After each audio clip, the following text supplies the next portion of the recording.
What's going on, guys? Joe with Odyssey Off-Road. And we just got in last night from a nice little road trip with the Mojave. As you can see how I got it packed up with the Raptor in the bed. And back seat full of stuff. Got the Raptor in there. Ramps. Fuel can. It's not full now, but it was on the way. Got my chair. And it was loaded with firewood on the way.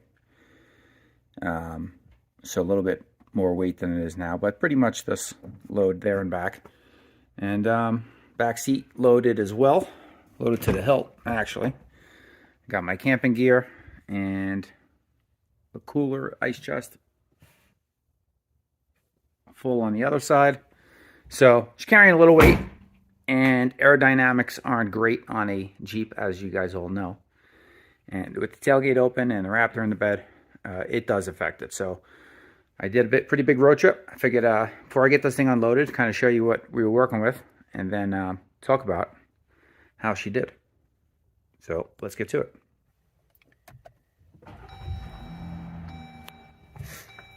So we went to the sand dunes, Glamis area, Buttercup campgrounds. And get that music off. We don't want no copyright issues. The Buttercup campgrounds in California. So that's about, well, I'll show you this exactly. I reset the trip odometer before we left. So 559 mile round trip, and I averaged 15.2 miles per gallon. Keep in mind, speeds were 75, sometimes more if I'm passing a big truck or something like that. But pretty much 75 cruise control the whole way, and averaged 15.2. There were points where I was getting 14-ish and points where I was getting 16 to 17. But it averaged 15.2. Going east to west on the 8, I'll show you guys up on the screen here, the route from Tucson to the sand dunes, and you'll see. So going north and south on the 10, no problem whatsoever. You get actually pretty good gas mileage. For some reason, and in any vehicle I've ever had, going east and west on that 8, there's just always heavy crosswinds there or a good headwind, and it just always affects mileage. Even on the Tundra I had prior to this, the Ram, running the same load I got here in this truck, MPG's always dropped big time. So let me get it pulled out of the garage, and then I'll kind of let you know what my thoughts are, if it's a good vehicle for this type of thing or not, how I felt it did, was it comfortable. So we'll get to it. So overall, the truck, I mean, I'm very happy with it. It did great. If you own a Jeep Gladiator already, or if you've ever driven a Jeep at all, Gladiator's a little less than a Wrangler, but they're very susceptible, I should say, to to winds. They're basically square profile box driving down the road.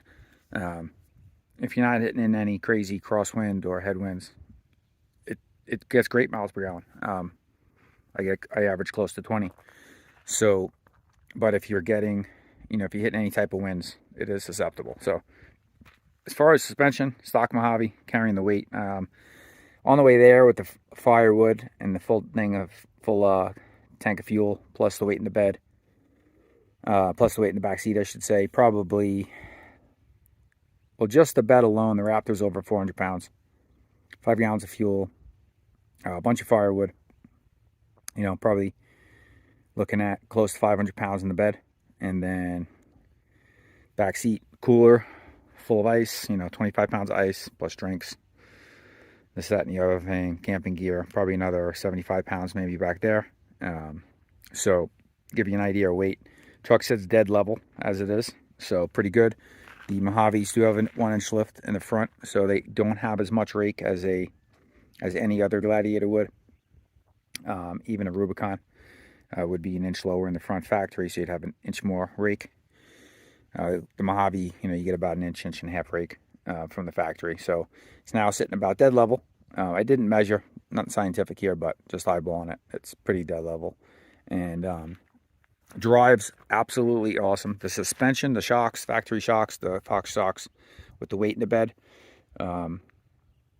Driving down the road, hitting, going on rough roads, hitting, some bumps on the road at highway speed. Handles terrific. Very controlled riding experience. It's not bouncy. It, takes the bump and then settles the truck right down immediately. So very good. Truck's awesome for this type of stuff. As you can see, the Raptor fits right in the bed perfectly between the wheel wells. This Raptor 700 is stock as far as suspension goes. So it's stock width. So a stock width Raptor 700, if you're wondering, fits perfectly between the wheel wells. So if you have like a YFZ 450, you could probably get it in here, but you're going to be going on top of the wheel wells a little bit, and you probably won't be able to pull it all the way up just due to this section here. So just keep that in mind. But for this ATV, fits awesome, fits perfect. Like I said, this is all stock suspension, stock offset wheels. So I just have the ramps, drive it right up, fits perfectly in between,